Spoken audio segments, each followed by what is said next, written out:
What's up guys? Ako nga pala si Kit, solo ride na naman ako ngayon. Ang destination ko nga pala ngayong araw ay ang Kiding Beach sa Chunan. Wala namang pagbabago, ganun pa rin. Medyo mainit ang ride natin ngayon. Kasi summer na dito sa Taiwan. Pero kakayanin natin.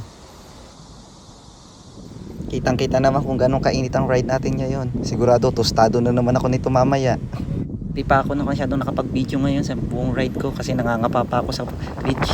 Nandito nga pala ako sa Naliao. Dito muna first stop over ko para kumain, medyo gutom na rin. Katapos ko kumain ng konti, balik na naman tayo sa ride. Nandito na nga pala ako sa lab. Di mo mamahalin ang daan dito, pero sigurado mamahalin mo ang view. Katanghalian na ngayon guys, kaya ito, galit na galit ang haring haraw, tirik na tirik. Pero kakayanin natin ang ride. Masaya tayo ngayon kasi walang ulan.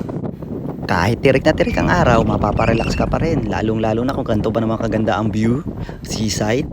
Medyo malakas nga din pala nga ang hangin dito, kaya medyo napahinto tayo.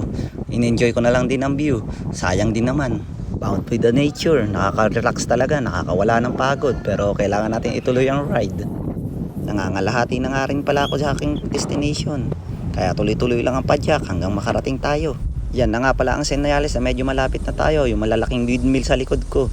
Marami yan, makikita natin mamaya. Stop over muna ako dito guys. Bumili na din ako ng itlog at nag-rehydrate na rin. Medyo pagod na ng konti pero malapit na tayo. Pag nakarating ka na dito, malapit ka na sa Kiding. Konting padyak na lang.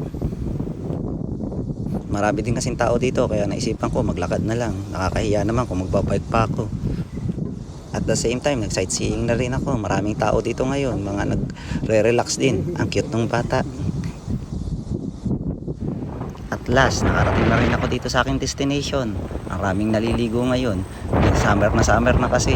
Ang dami rin gumagawa ng mga activities dito. Ang galing nga nung nakikita ko kanina dun eh. Mamaya makikita natin sa video. Parang ang gusto ko rin gayahin eh. Parang ang sarap mag-practice, nakaka-enjoy. Ang galing. Nakakamangha talaga.